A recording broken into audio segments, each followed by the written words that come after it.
ओम मुनित्रयं नमस्कृत्य सूक्तिः परिभाव्य च वैयाकरणसिद्धान्तकौमुदीयं विरच्यते। सर्वेभ्यः श्रोतृभ्यः नमः। अस्माभिः गतपाठे यद्यत् पठितं तद् एकवारं स्मरामः।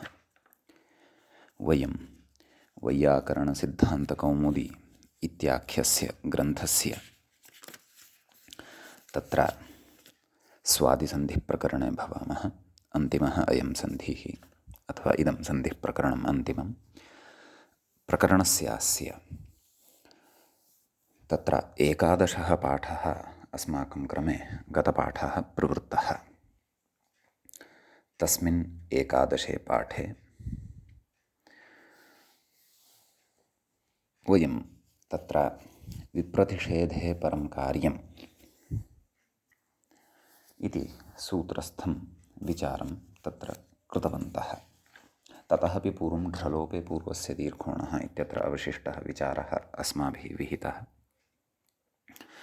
तत्र तदेव नाम पूर्वस्य इति पदस्य ग्रहणं यदि न कुर्याम तर्हि उत्तरपदे इत्यस्य अधिकारस्य तत्र सम्बन्धेन पुनारमते इत्यादीनि रूपाणि सिद्धानि न स्युः। गूढः, लीढः, अजर्घाः, अपि च नीरक्तं, दूरक्तम् इत्यादीनि अपि रूपाणि सिद्धानि न भवेयुः। कृते तु पूर्वस्य इति ग्रहणे उत्तरपदे इति अधिकारस्य सम्बन्धः प्रकृते न भवति इति कृत्वा सर्वविधः अपि दोषः तत्र सूत्रकारेण वार्यते इति। ततश्च तत्र अग्रे अस्माभिः विप्रतिषेधे परं कार्यम् इति सूत्रस्य अर्थः, तस्य प्रवृत्तिः च तत्र मनोरथः इति एकम् उदाहरणमादाय दृष्टा। तत्र मनसरथः इत्यस्यां स्थितौ मनस् इत्यत्र सकारस्य रुत्वं तस्य रेफः अवशिष्टः भवति। तत्र हशिच इत्यनेन सूत्रेण उत्वमपि प्राप्तं भवति। रोरि इत्यनेन च सूत्रेण तत्र रेफलोपः अपि सम्प्राप्तः भवति। तस्याम् अवस्थायाम् उत्वेन भाव्यं वा रेफलोपेन भाव्यं वा इति तत्र विप्रतिषेधे परं कार्यम् इत्यनेन उच्यते। तुल्यबलविरोधे सति परं कार्यं भवतु इति।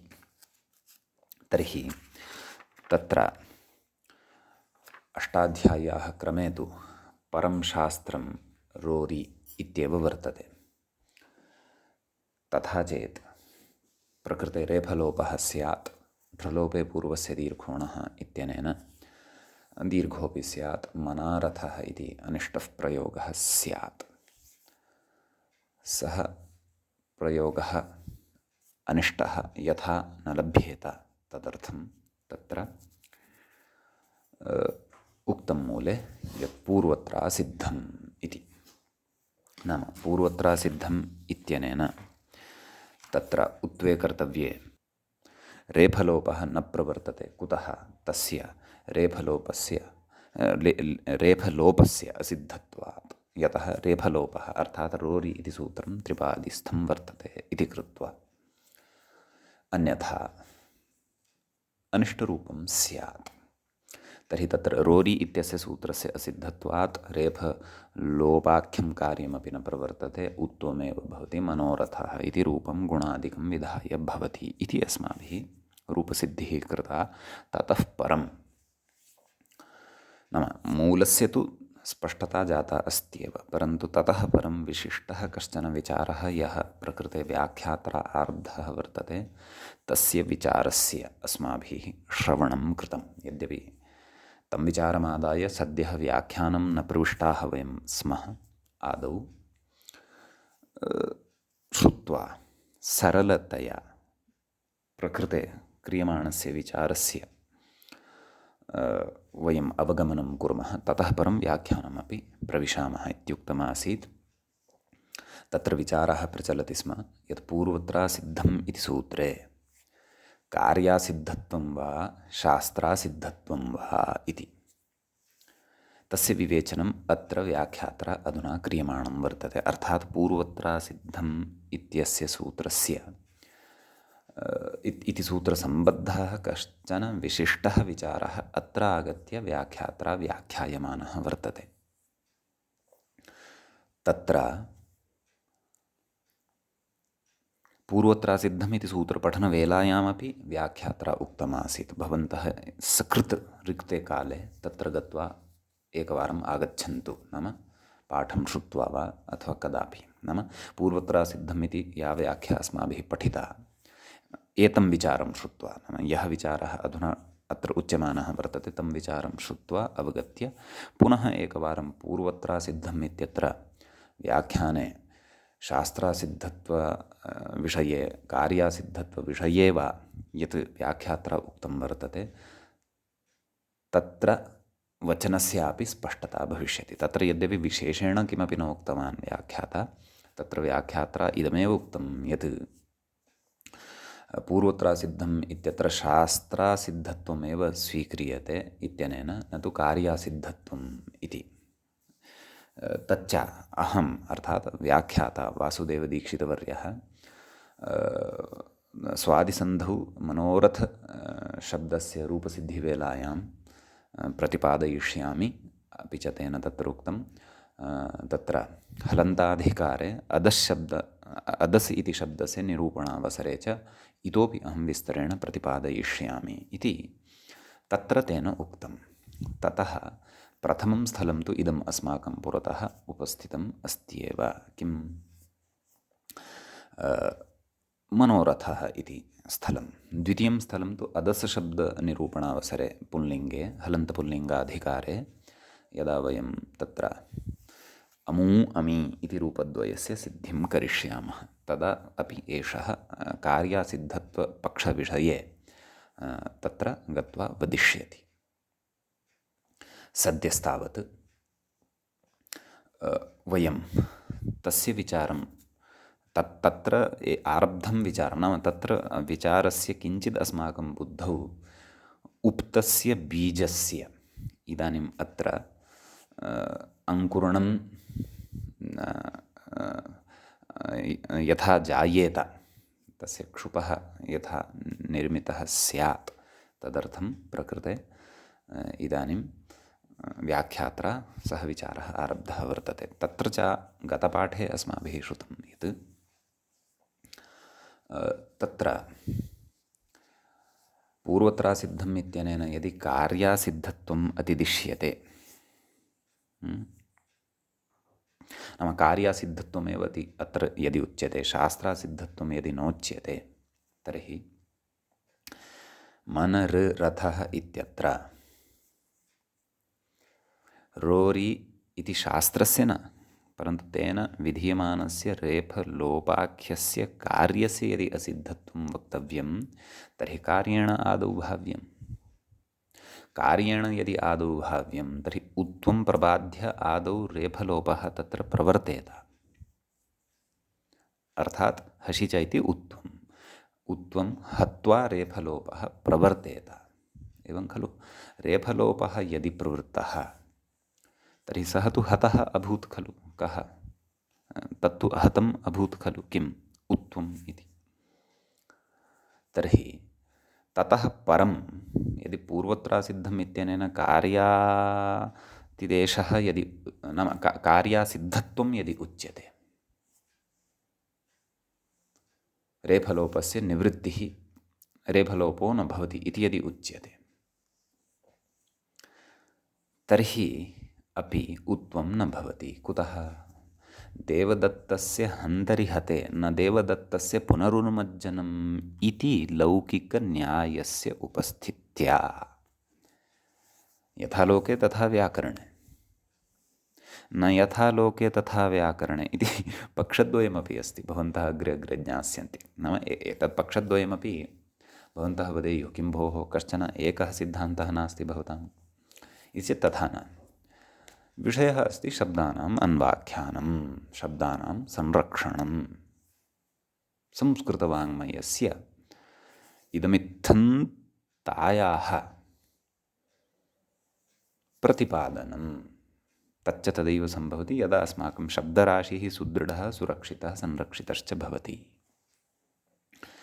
सम्यक्। तर्हि लक्ष्यानुसारं यथा लोके तथा व्याकरणे इत्यपि सिद्धान्तः स्वीक्रियते। लक्ष्यानुसारमेव न न न भोः, यथा लोके तथा व्याकरणे न इत्यपि पक्षः स्वीक्रियते। अस्तु, तर्हि प्रकृते लौकिकः न्यायः कः? देवदत्तस्य हन्तरिहते न देवदत्तस्य पुनरुन्मज्जनम्।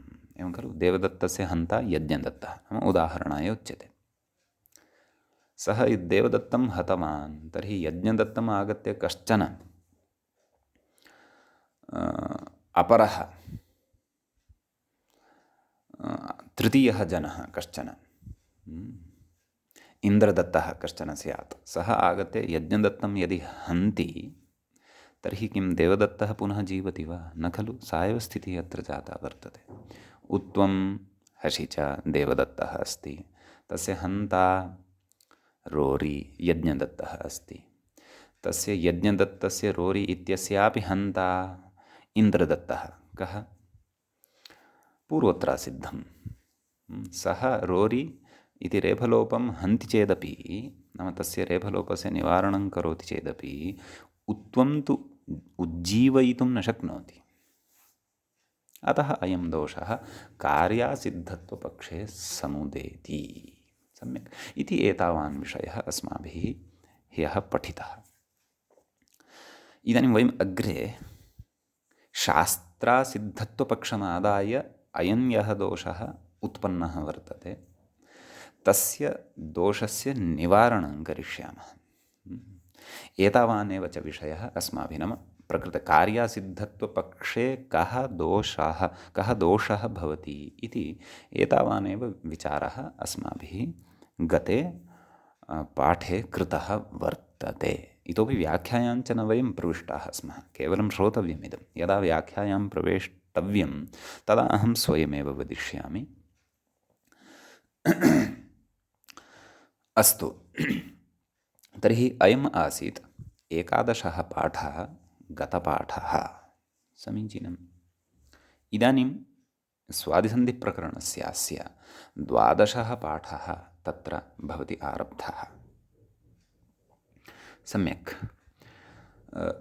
12 अस्मिन् पाठे इदानीं वयं यः दोषः कार्यासिद्धत्वपक्षे समुत्पन्नः तद्दोषस्य निवृत्तिः कथं स्यात् तद्विषये चिन्तनं करिष्यामः। समीचीनम्।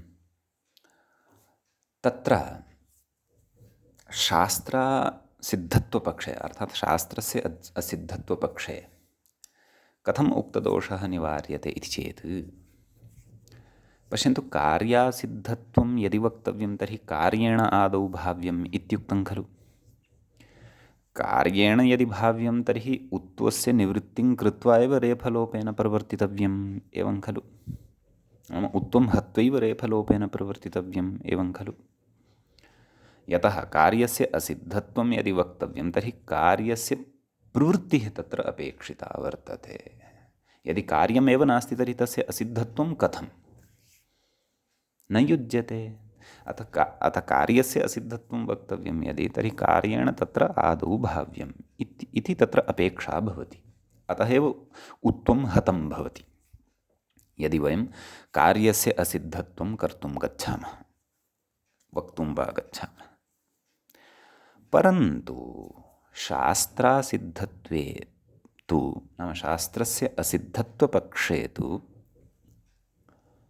रोरीति सूत्रमेव असिद्धम् अस्ति। रोरीति सूत्रम् अर्थात् रोरीति शास्त्रं, सूत्रस्यापि शास्त्रमिति व्यवहारः, अखिलस्य व्याकरणस्यापि शास्त्रमिति व्यवहारः, अखिलायाः अष्टाध्याय्याः अपि शास्त्रमिति व्यवहारः, एकं सूत्रं वा भवतु तस्यापि शास्त्रमिति व्यवहारः। एवं खलु। तर्हि अखिलस्यापि नाम त्रिपाद्यां विद्यमानस्य शास्त्रस्य असिद्धत्वं यदि तत्रैव रोरि इत्यपि वर्तते, रोरि इत्यस्य शास्त्रस्य अथवा सूत्रस्य यदि असिद्धत्वं तर्हि तेन विहितं कार्यमपि तत्र न प्रवर्तते। यदा शास्त्रमेव असिद्धं तर्हि तस्य कार्यस्यापि कथं वा प्रवृत्तिः भवितुमर्हति? न भवितुमर्हति। एवं खलु? शास्त्रमेव असिद्धं तर्हि उत्वस्य हन्ता एव कोऽपि न भवति। देवदत्तस्य हन्ता न भवत्येव कोऽपि, वा न वा? तर्हि इदमेव समाधानम्, अन्यत् किमपि न। यदि शास्त्रमेव सिद्धं नास्ति, उत्वे कर्तव्ये रोरि इति शास्त्रमेव नास्ति, तर्हि तेन विधीयमानं रेफलोपाख्यम् इति कार्यम् अपि स्वतः एव न प्रवर्तते, शास्त्रस्य एव निवर्तितत्वात्, निवृत्तेः। तर्हि उत्वस्य बाधं कृत्वा अथवा उत्वस्य हननं कृत्वा रेफलोपस्य अवसरः एव न भवति। कुतः? आदौ एव शास्त्रासिद्धत्वम् इति पक्षमादाय रोरि इति शास्त्रम् एव तत्र असिद्धं क्रियते। यदि तु कार्यासिद्धत्वपक्षः उच्यते तर्हि तु आदौ रोरि इत्यस्य सूत्रस्य प्रवृत्तिः भविष्यति, तदनन्तरं नाम तस्य प्रवृत्त्या एव खलु तत्र कार्यं विहितं भविष्यति। रेफलोपकार्यस्य प्रवृत्तिः नाम रोरि इति सूत्रस्य एव प्रवृत्तिः, एवं खलु? कार्येण च यदि भाव्यं तर्हि प्राप्तस्य उत्वस्य बाधं कृत्वा एव भाव्यं, विप्रतिषेधे परं कार्यम् इत्यनेन सूत्रेण। तथा चेत् उत्वं हतं भवति, तस्य च पुनरुन्मज्जनं न भवति यदि रेफलोपस्य असिद्धत्वं पूर्वत्र सिद्धम् इत्यनेन उच्यते चेदपि। एवं खलु? अतः तत्र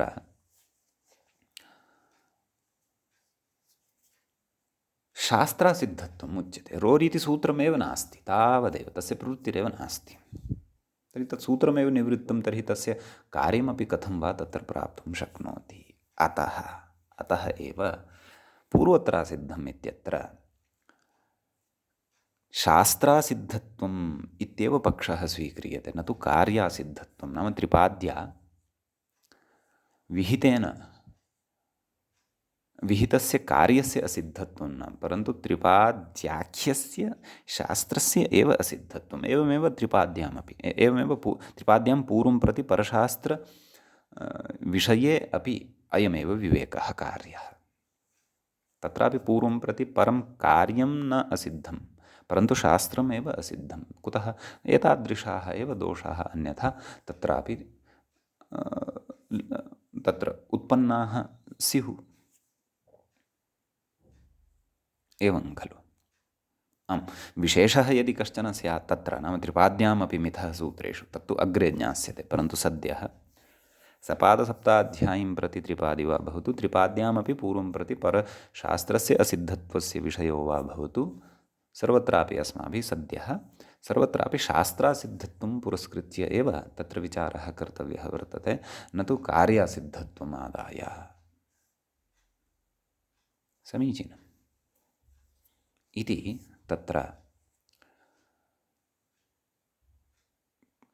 कश्चन विषयः, अत्र उपयोगी विषयः कश्चन अत्र अस्माकं कृते व्याख्यात्र उच्यमानः वर्तते।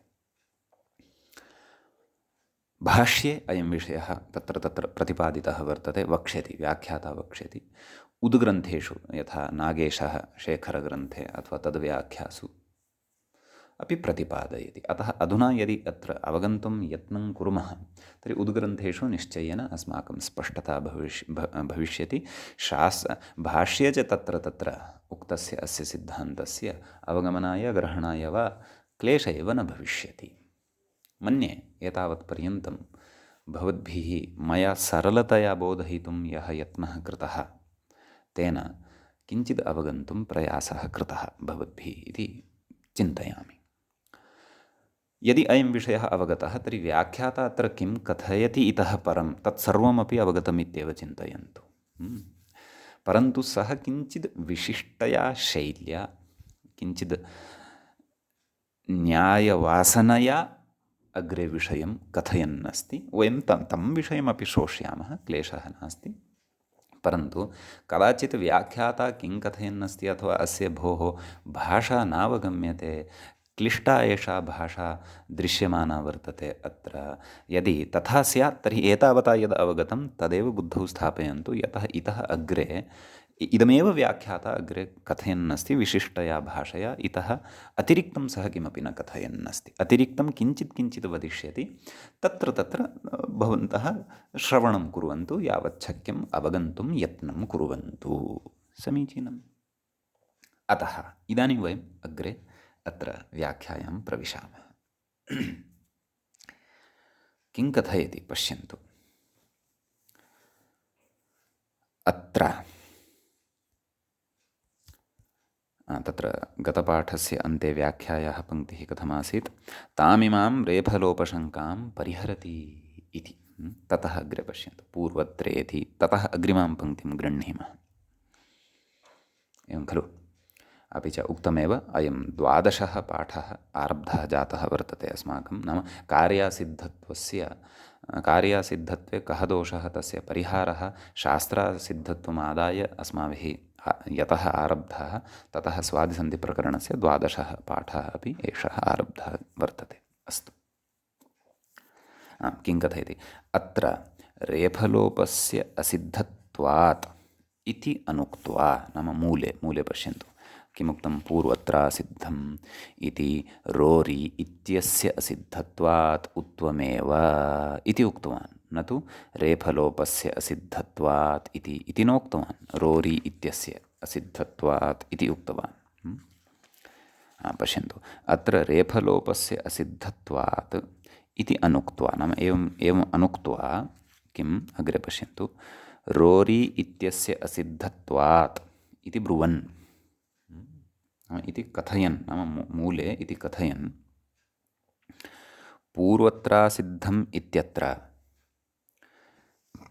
शास्त्रासिद्धत्वम् एव अभ्युपैति। नाम शास्त्रासिद्धत्वम् एव अत्र भवति इति सः प्रतिपादयति, अथवा इति सः अस्माकं कृते कथयति, अथवा इति सिद्धान्तं प्रकटयति। अभ्युपैति नाम अवगमयति, अथवा तथा रीत्या तत्र तस्य कथनं वर्तते इत्यर्थः। अग्रे कथयति, न तु कार्यासिद्धत्वं, परन्तु कार्यस्य असिद्धत्वं तु पूर्वत्रासिद्धम् इत्यत्र न स्वीक्रियते इति। इत्यत्र नाम पूर्वत्रासिद्धम् इत्यर्थः। समीचीनं। तथा सति नाम यदि कार्यासिद्धत्वं स्वीक्रियते तर्हि किं स्यात् तदुच्यमानं वर्तते। तथा सति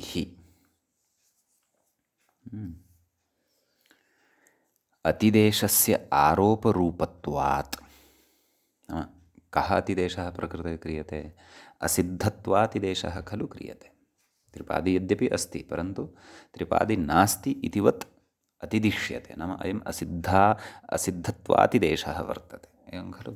तथा सति अतिदेशस्य आरोपरूपत्वात्, नाम अतिदेशः एकविधः अध्यारोपः एव वर्तते, आरोपः एव वर्तते। अध्यारोपः अथवा आरोपः नाम यः यथा नास्ति तस्य तथात्वेन करणं।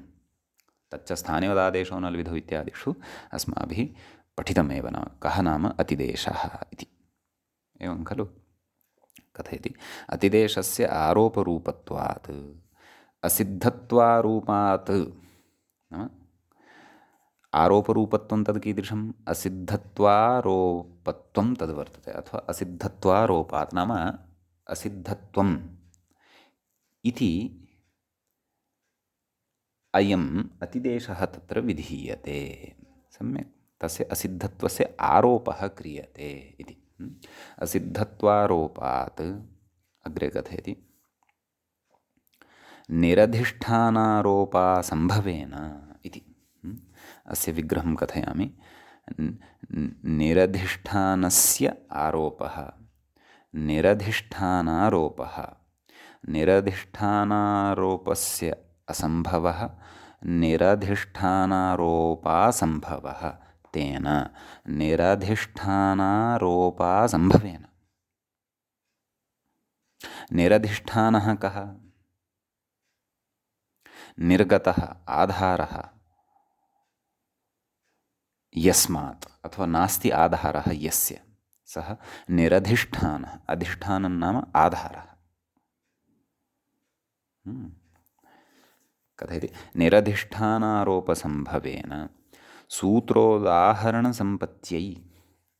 सूत्रस्य उदाहरणस्य सम्पादनाय, सम्पत्तिः नाम सम्पादनाय परत्वाल्लक्ष्ये कार्यप्रवृत्तेः आवश्यकतया, अत्र कथयामि, पङ्क्तेः समन्वयनं करोमि। किमपि नास्ति, नाम रेफलोपस्य यदि असिद्धत्वं वक्तव्यं तर्हि रेफलोपेन आदौ भाव्यम् इति अस्ति विषयः। सम्यक्। तर्हि यः आदौ नास्ति एव तस्य असिद्धत्वं कथं वक्तव्यं? यस्य पूर्वमेव यस्मिन् असिद्धत्वारोपः यदि कर्तव्यः, कार्यातिदेशपक्षे इदम् उच्यमानमस्ति सर्वमपि, दोषः एषः उच्यमानः वर्तते। यस्य असिद्धत्वं वक्तव्यं तस्य आदौ उपस्थितिः खलु अपेक्षिता। यस्य असिद्धत्वं वक्तव्यं सः यदि निरधिष्ठानः वर्तते, नाम तस्य कोऽपि आधारः एव नास्ति, सः उपस्थितः एव नास्ति यदि पुरतः, तर्हि तस्य किम् असिद्धत्वं वक्तुं शक्यते वा? न खलु। तर्हि प्रकृते अपि निरधिष्ठानः यदि रेफलोपः तर्हि तस्य असिद्धत्वं वक्तुं न शक्नुमः। सः साधिष्ठानः एव अपेक्षितः। कः? रेफलोपः। तत्र सत्यं, रेफलोपः साधिष्ठानः अपेक्षितः। तस्य रेफलोपस्य तत्र प्रवृत्तिः अपेक्षिता, ततः परमेव तस्य असिद्धत्वं खलु वक्तुं शक्यते। रेफलोपश्च साधिष्ठानः कदा भविष्यति? यदि तस्य रेफलोपस्य उपस्थितिः तत्र भविष्यति। यद्यपि लोपः अदर्शनभूतः एव वयं जानीमः, परन्तु सः रेफलोपः यदा तत्र उपस्थितः भविष्यति ततः परमेव तस्य असिद्धत्वं खलु वक्तव्यम्। तदेव कथयति असिद्धत्वारोपात् निरधिष्ठानारोप असम्भवेन इति। नाम यदि तस्य निरधिष्ठानत्वं वर्तते, नाम रेफलोपः यदि न जातः वर्तते, तर्हि तस्मिन् असिद्धत्वस्य आरोपः अपि न कर्तुं शक्यते। असिद्धत्वस्य आरोपस्य असम्भवः भवति, तेन असम्भवेन। सूत्रोदाहरणसम्पत्त्यै, नाम सूत्रस्य उदाहरणस्य सम्पादनं, सम्पत्तिः नाम सम्पादनं यदि कर्तव्यम्, एवं खलु। उदाहरणं तु मनोरथः इत्येव, परन्तु तत्रापि स्थितिः यदि दर्शनीया, नाम रेफलोपाख्यस्य कार्यस्य असिद्धत्वं भवति इति यदि वक्तव्यं तर्हि रेफलोपाख्यं कार्यं तत्र आदौ प्रवर्तेत, तच्च उत्वं हत्वा एव प्रवर्तते। विप्रतिषेधे परं कार्यम् इत्यनेन सूत्रेण, एवं खलु। हत्वा नाम बाधित्वा इत्यर्थः। कथयति परत्वात् लक्ष्ये, परत्वात् नाम तदेव विप्रतिषेधे परं कार्यं, लक्ष्ये कार्यप्रवृत्तेः आवश्यकतया, नाम रेफलोपाख्यं यत् कार्यं तस्य या प्रवृत्तिः, तस्याः प्रवृत्तेः आवश्यकतया परत्वात् त्रैपादिके कार्ये जाते। कार्यं किं? रेफलोपः, तच्च त्रिपाद्यां वर्तते, अतः त्रैपादिकम् इदं कार्यं भवति। किं? रेफलोपः, एवं खलु। कार्ये जाते नाम तत्कार्यम् आदौ कर्तव्यमेव भवति। सम्यक् कथयति तत्र अभावप्रतियोगित्वारोपे अपि, एवं खलु। यस्य अभावः उच्यते सः प्रतियोगी भवति न्यायशास्त्रदिशा, एवं खलु। सः अभावप्रतियोगी वर्तते। कः? रेफलोपः। नाम रेफलोपः किं भवति वा? न भवति खलु। लोपः एव जातः, तर्हि किम् अस्ति तत्र? किमपि नास्ति, अदर्शनम् अस्ति। अस्माकं शास्त्रे लोपः नाम अदर्शनं, किमपि नास्ति। नाम कथयति तत्र अभावप्रतियोगित्व आरोपे अपि नाम तस्मिन् यत् अभावप्रतियोगित्वं यस्य रेफलोपस्य वर्तते तस्मिन्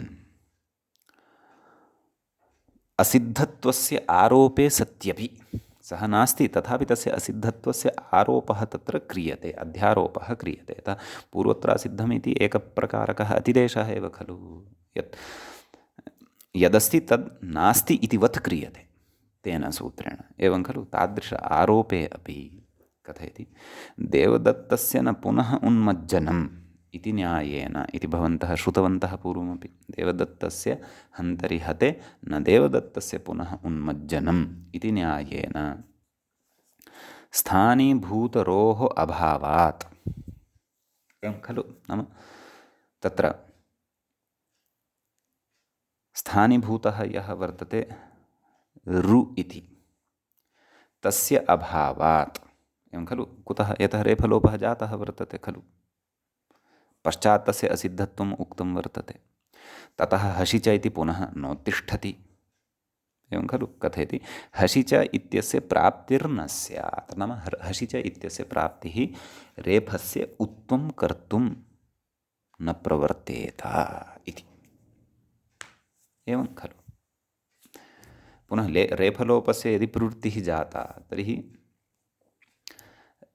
लोपः नाम रेफः अपि लुप्तः एव खलु, तदनन्तरं तस्य असिद्धत्वम् उच्यमानं वर्तते कार्यस्य। यतः कार्येण आदौ भाव्यं, रेफलोपेन तत्र भाव्यमेव, ततः परमेव तस्य असिद्धत्वम्। अतः देवदत्तस्य हन्तरि हतेन देवदत्तस्य पुनरुन्मज्जनम् इति न्यायः तत्रापि प्रवर्तते एव खलु। रेफे लुप्ते हसि च इति कथं वा, नाम तदेव तन्यायस्य उपस्थित्या हसि च इति देवदत्तः पुनः उत्थातुं न शक्नोति। एवमेव रेफस्य यदि लोपः एकवारं जातः, सः हतः, तर्हि सः रेफः पुनः उत्थातुं न शक्नोति। अतः रेफः अपि न तत्र लभ्यते, एवमपि न लभ्यते। किञ्च हसि च इति इत्याख्यः यः देवदत्तः तस्यापि पुनः उन्मज्जनं न भवत्येव, एवं खलु। अतः तदेव उक्तं हसि च इत्यस्य प्राप्तिर्न स्यात्, हसि च इत्यस्य प्राप्तिरेव न भवति इति एषः दोषः एतावता उक्तः ग्रन्थकारेण। समीचीनम्। कस्मिन् पक्षे? कार्यासिद्धत्वपक्षे। अधुना शास्त्रासिद्धत्वपक्षम् आदाय अग्रे कथयति, पश्यन्तु।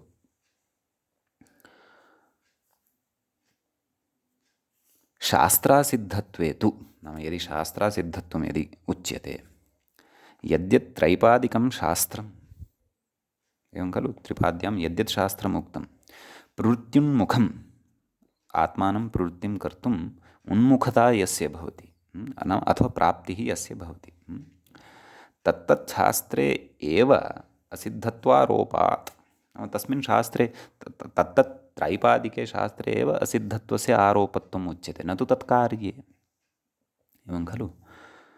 पूर्वशास्त्रप्रतिबन्धकस्य, एवं खलु, नाम पूर्वशास्त्रं यद् वर्तते तस्य प्रतिबन्धकत्वं तस्य त्रिपाद्यां विद्यमानस्य शास्त्रस्य स्यात् इति एतस्य, नाम पूर्वशास्त्रप्रतिबन्धकस्य परशास्त्रस्य उच्छेदबुद्धौ, नाम पूर्वशास्त्रप्रतिबन्धकं किं? परशास्त्रमेव। केन? विप्रतिषेधे परं कार्यम् इत्यनेन जायमानं तदासीत् शास्त्रस्य उच्छेदबुद्धौ, नाम तस्य उच्छेदः एव क्रियते, अर्थात् तत् शास्त्रं नास्ति एव, तस्य असिद्धत्वम्, उच्छेदबुद्धिः नाम असिद्धत्वबुद्धिः इत्यर्थः। उच्छेदबुद्धौ सत्यां विप्रतिषेधे परं कार्यम् इति न प्रवर्तते, नाम विप्रतिषेधे परं कार्यम् इत्यस्य प्रवृत्तिरेव न भवति, यदा शास्त्रस्य एव असिद्धत्वम् उच्यते। इदानीं शास्त्रमेव नास्ति तर्हि किं वा विप्रतिषेधेन परं कार्यम् इत्यनेन, वा न वा? तदुक्तं नाम एतावता अग्रे तु बहु किमपि वदिष्यति इदानीं, नाम एतत् सम्बद्धमेव वदिष्यति, वयम् अवगन्तुमपि शक्ष्यामः यदि ध्यानेन श्रोष्यामः। तथापि यदि क्लेशायते तर्हि यावत् शक्यं श्रोतव्यम् इत्येव वदामि पुनः पुनः। नाम एतादृशाः सिद्धान्ताः ये सन्ति तान् दृष्ट्वा न भेतव्यं, तत्र यदि अवगन्तव्यमेव मया इति यदि अस्माकं हठः अस्ति तर्हि तु निश्चयेन तत्र एकवारं न, पञ्चवारं न, 10वारं श्रोतव्यं, 10वारं चिन्तनं कर्तव्यं, तावत् पर्यन्तं चिन्तनं कर्तव्यं यावत् पर्यन्तं सः विषयः स्पष्टः न भवति। तदा सम्भवमपि किमपि नास्ति। आम्, केचन विषयाः आगते समुचिते पौर्वापर्यकाले एव स्फुटाः भवन्ति इत्यपि स्मर्तव्यं। सम्यक्, अस्तु। तर्हि एतावता शास्त्रस्य असिद्धत्वेन अथवा पक्षस्वीकारेण तत्र अस्माकं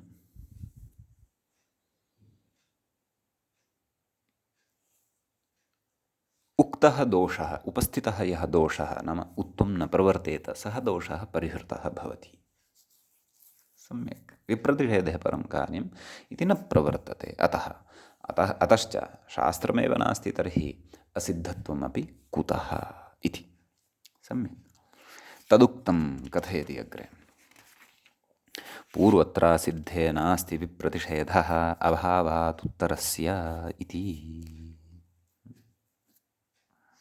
नाम एवम् उक्तं वर्तते भाष्यादिषु ग्रन्थेषु, नाम पूर्वत्र सिद्धे इति अतिदेशविधायकं यत् सूत्रं तत्र विप्रतिषेधः नास्ति, विप्रतिषेधे परं कार्यम् इति तत्र न प्रवर्तते। कुतः?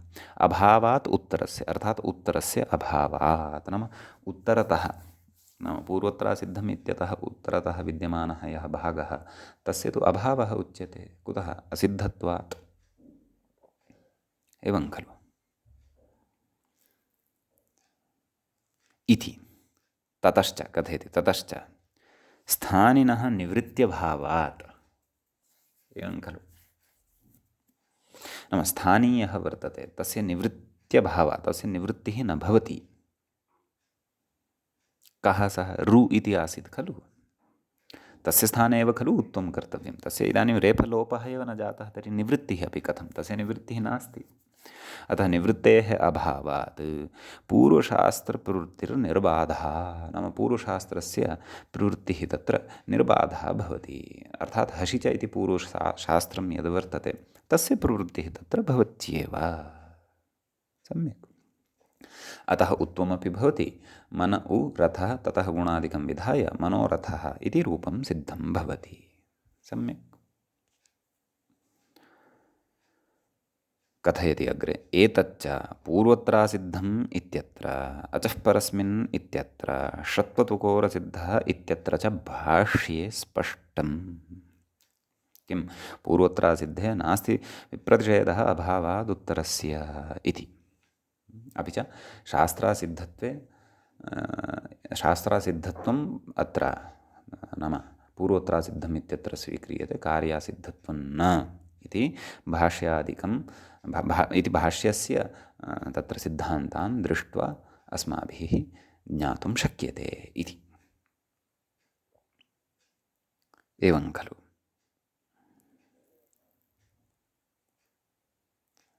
ततः अग्रे कश्चन विचारः। भवन्तः तत्र व्याख्यायां क्व प्रथमयोः पूर्वसवर्णः नादिचि इत्यादि सूत्रपठनवेलायां वस्तुतः देवदत्तस्य हन्तरिहतेन देवदत्तस्य पुनरुन्मुज्जनम् इति विषयः अस्माभिः तत्रैव पठितः आसीत्। नाम तत्र अयं न्यायः श्रुतः इदं प्रथमतया ग्रन्थे। अत्र तु तस्य विशेषेण अस्माभिः चर्चा कृता, विशेषेण अत्र आलोडनं कृतं। सम्यक्। एतावता शास्त्रासिद्धत्वम् एव स्वीकार्यं, कार्यासिद्धत्वं न स्वीकार्यं, कार्यासिद्धत्व स्वीकारे सन्ति दोषाः इति विषयः स्पष्टः जातः अस्ति। इतः परं तु केचन पूर्वपक्षाः तेषाञ्च पूर्वपक्षाणां युक्त्या समाधानम् इत्येव अग्रे इतः परम् उच्यमानं वर्तते। अतः सोऽपि विषयः अयम् इदानीं श्रोतव्यः, अग्रे प्रयोजनाय भविष्यति। कथयति, हते सति देवदत्ते तद्धन्तरि नैव प्राक् एकां पङ्क्तिं त्यक्तवान्, पुनः पृष्ठे गच्छामः। न च तौ सत् इत्यादि निर्देशात् देवदत्तहन्तृन्यायः न सार्वत्रिकः इति वाच्यम् इति। तत्र तौ सत् इत्यत्र नाम नाम तत्र पूर्वत्रासिद्धम् इत्यत्र व्याख्यायाम् अस्माभिः प्रतिपादितम् आसीत्। तौ सत् भिद्यौ द्यौ नक्षत्रे इत्यादि निर्देशबलात् अस्माभिः तत्र उक्तमासीत् यत् अयं न्यायः सार्वत्रिकः नास्ति, अयं लौकिकः न्यायः शास्त्रे सर्वत्र न प्रवर्तते इति नास्ति। अतः पूर्वपक्षी अधुना किं कथयन्नस्ति, भोः सः न्यायस्तु अनित्यः, नाम सार्वत्रिकः नास्ति। अतः प्रकृते अपि तस्य न्यायस्य अनित्यताम् आश्रित्य अथवा सार्वत्रिकत्वाभावम् आश्रित्य, नाम सार्वत्रिकः सः न्यायः नास्ति इति सिद्धान्तम् आश्रित्य प्रकृते अपि कार्यसिद्धत्वम् अपि वक्तुं शक्नुयाम खलु। किमर्थं शास्त्रासिद्धत्वमेव ग्राह्यम् इति हठः कुतः? तस्य न्यायस्येव तत्र अनित्यता उच्यताम्, एवं खलु। तौ सत् इत्यत्र कथम् अनित्यता च? तौ इत्यत्र द्विवचनं खलु। तद् औ, त अ औ अर्थात् त्यदादिनामः। तदनन्तरं पररूपं त औ, तदोस्सस्सावनन्त्ययोः इत्यनेन तकारस्य सकारः स औ। स औ इत्यवस्थायाम् इदानीं तत्र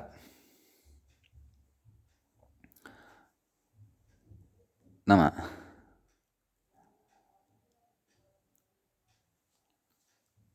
पूर्वसवर्णदीर्घः प्राप्तः भवति, एवं खलु।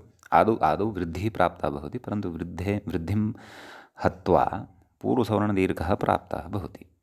पूर्वसवर्णदीर्घस्यापि हननं केन क्रियते? तत्र नादिचि इति अस्माभिः पूर्वं पठितम् अस्ति। अतः भवन्तः अत्रत्यं विचारं नूनमेव अवगन्तुं शक्नुवन्ति इति अहं भावयामि।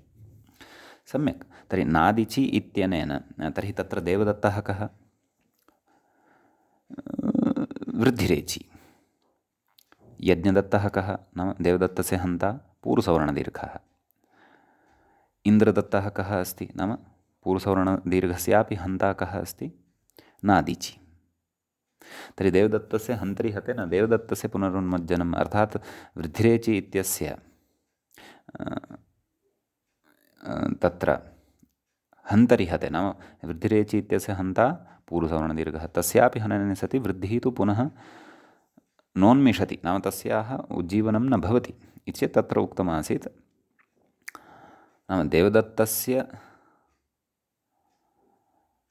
देवदत्ते हते सति तु भवतु, परन्तु देवदत्तं हन्तुम् उद्युक्तस्य तु निवृत्तिः यदि क्रियते तर्हि तु देवदत्तः सुतराम् उज्जीवति एव इति तत्र उक्तमासीत्, एवं खलु। एवं रीत्या तत्र समाधानं कृतमासीत् इति मन्ये भवन्तः स्मरेयुः। न स्मरन्ति चेत् एकवारं तत्र दृष्ट्वा आगच्छन् चेत् पुनः अत्र विषयः स्पष्टतां गच्छति। अस्तु, पुनः इदानीं व्याख्यात्रा आरब्धं पूर्वपक्षं शृणुमः। कथयति, न च तौ सत् इत्यादिनिर्देशात् देवदत्तहन्तृन्यायः न सार्वत्रिकः इति वाच्यम्। नाम सः तत्र देवदत्तन्यायः न प्रवर्तते, तत्र तु वृद्धिरेव दृश्यते, पूर्वसवर्णदीर्घः न दृश्यते इति। तत्र तु पुनरपि वृद्धेः पुनरुन्मज्जनं जायमानं दृश्यते, पुनः जीवनं दृश्यते खलु। अतः तेन निर्देशेन प्रकृतेपि तथा वक्तुं शक्यते खलु यत् अयं न्यायः सार्वत्रिकः न इति। तर्हि अग्रे उच्यते, नाम इति न वक्तव्यम् इति, नाम सार्वत्रिकत्वं न इति यद् भवता पूर्वपक्षिणा उच्यमानं वर्तते तन्न वक्तव्यं। कुतः? तद् अग्रे कथयति। हते सति देवदत्ते, देवदत्तस्य यदि हननं कृतं स्यात् तर्हि तद्धन्तरि हते अपि, नाम देवदत्तस्य हन्तुः हते अपि देवदत्तस्य न पुनरुन्मेषः इति उच्यते, एवं खलु। तदेव पूर्वपक्षिणा एव इदम् उच्यमानमस्ति सद्यः। हते सति देवदत्ते तद्धन्तरि हतेपि देवदत्तस्य न पुनरुन्मेषः, नाम पुनः तस्य जीवनं न सम्भवति इति, एवं खलु। ततः अग्रे उच्यते हन्तृहन्तरि हतत्वारोपे तु, एवं खलु। नाम हन्तुः हन्ता यः वर्तते तस्मिन् हतत्वारोपः यदि क्रियते तदा तु सुतरान्नोन्मेषः। एवं खलु, तदा तु सर्वथा उन्मेषः तस्य न भवति। इदानीम् अत्र हन्ता कः वर्तते? पूर्वसवर्णदीर्घः। तस्य हन्ता कः वर्तते? नादीचि इति। तर्हि हन्तृ हन्तरि अर्थात् हन्तुः यः हन्ता वर्तते, नाम देवदत्तस्य हन्तुः यः हन्ता, तस्मिन् आरोपः यदि क्रियते, आरोपे तु सुतरान् नोन्मेषः, तदापि नाम सुतरान् तस्य देवदत्तस्य उन्मेषः पुनर् उज्जीवनं न सम्भवति इति। एवं खलु। यतः हन्तृ हन्तरि इत्युक्तं, नाम हन्तुः यः हन्ता इति अत्र उक्तं वर्तते। वस्तुतः हतहन्तरि इति वक्तव्यं वा इति मम भाति प्रकृते। हतहन्तरि हतत्वारोपे तु सुतरान्नोन्मेषः। यदि तथा न, यदि यथा व्याख्या दृश्यमाना वर्तते तथैव यदि स्वीकर्तव्यं, तर्हि हन्ताकः नाम हन्तुः अपि हन्ताकः इन्द्रदत्तः खलु, सः कः प्रकृते? नादिचि इति खलु। प्रकृत अस्माकं मनोरथ इति प्रसङ्गे तु पूर्वत्र सिद्धम् इति खलु। हतत्वारोपे तु सुतरान्नोन्मेषः, तदा तु सर्वथा उन्मेषः न भवति इति कथयति। परन्तु अग्रे कथयति, देवदत्तं हन्तुम् उद्युक्तस्य हनने तु, एवं खलु, नाम तत्र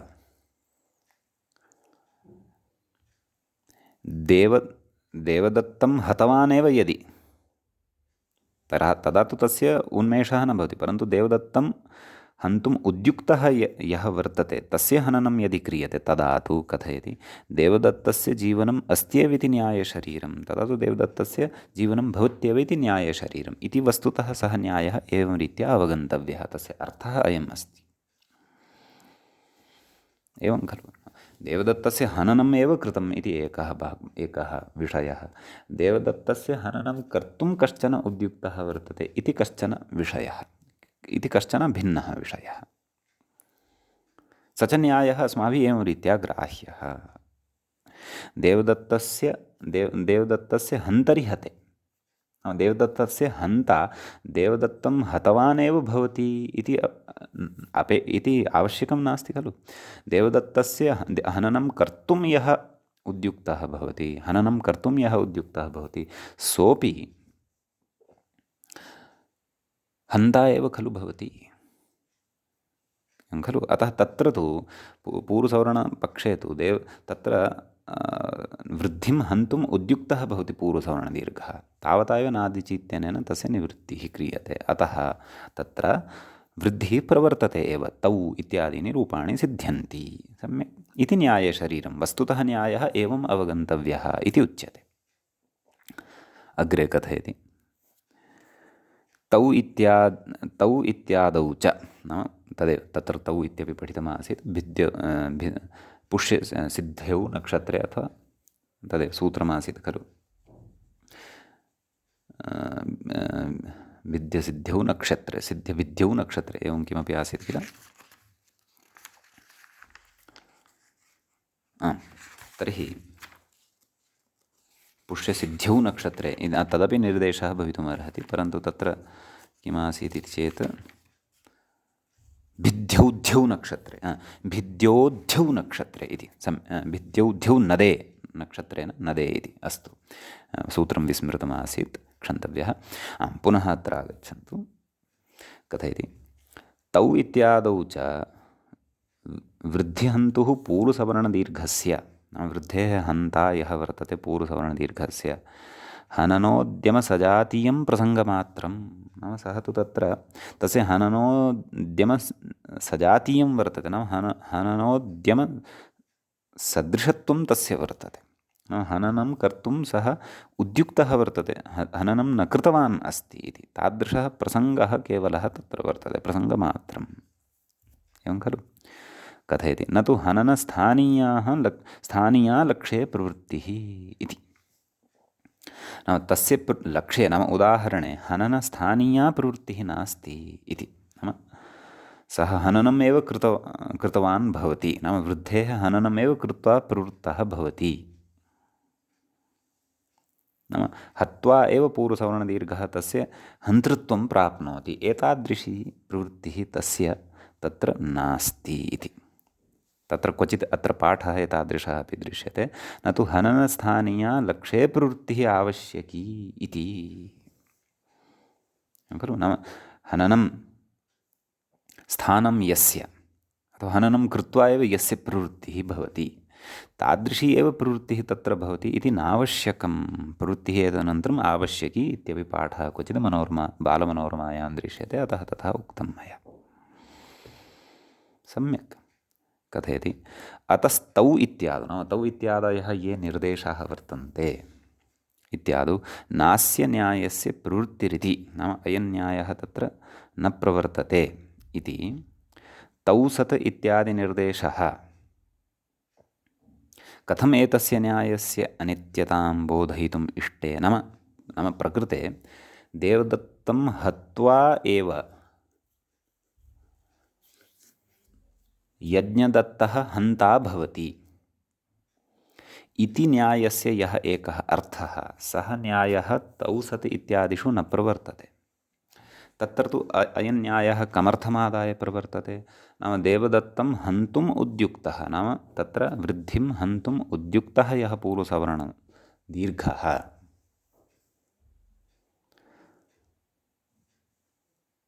सः तत्र हतः भवति नादिचि इत्यनेन, अतः तस्य प्रवृत्तिरेव न भवति। ततः तु देवदत्तः जीवति एव, यतः तस्य हननं न जातम् अस्ति, हन्तुम् उद्युक्तः आसीत् पूर्वसवर्णदीर्घः।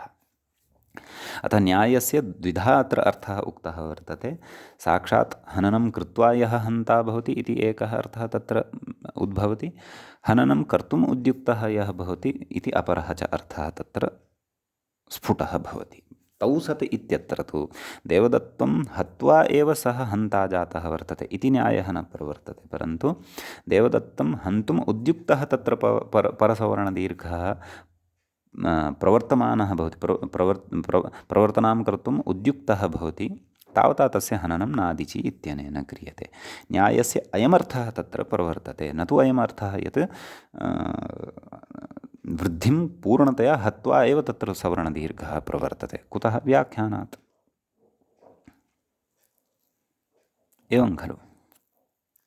तदेव अग्रे उच्यते, तौ सत् इत्यादि निर्देशः कथम् एतस्य न्यायस्य अनित्यतां बोधयितुम् ईष्टे, नाम अस्य न्यायस्य अनित्यतां बोधयितुं कथं वा अयं तौ सत् इति निर्देशः शक्नोति, न शक्नोत्येव इति, नाम कथं प्रभवति इति। ईश ऐश्वर्ये इति धातोः ईष्टे इति रूपं भवति प्रथमपुरुषस्य एकवचने लट्लकारे। प्रकृते अर्थः नाम प्रसङ्गं, पङ्क्तेः प्रसङ्गं दृष्ट्वा ज्ञायते कथं वा अनित्यतां बोधयितुं शक्नोति निर्देशः, कः निर्देशः, तौ सत् इति निर्देशः इति एतादृशः अर्थः अत्र लभ्यते। ईष्टे इति क्रियापदम् अत्र, तर्हि तु धातोः अनेकार्थत्वात्, धातूनाम् अनेकार्थत्वम् आदाय ईष्टे इति क्रियापदस्य अत्र विशिष्टः अर्थः अथवा प्रसङ्गापेक्षितः कश्चन अर्थः अत्र ग्राह्यः भवेत्, तावदेव। अन्यथा ईश ऐश्वर्ये इति धातुः भवति, तस्य ईष्टे इति रूपं भवति। एवं खलु। भवतु तर्हि इति मया एव न उच्यमानं वर्तते, कथयति व्याख्याता अग्रे, स्पष्टं चैतत् स्वादिष्विति सूत्रे कैयटे इति। स्वादिषु सर्वनामस्थाने इति सूत्रे कैयटे अयं विषयः स्फुटः, स्पष्टतया उक्तः वर्तते इति।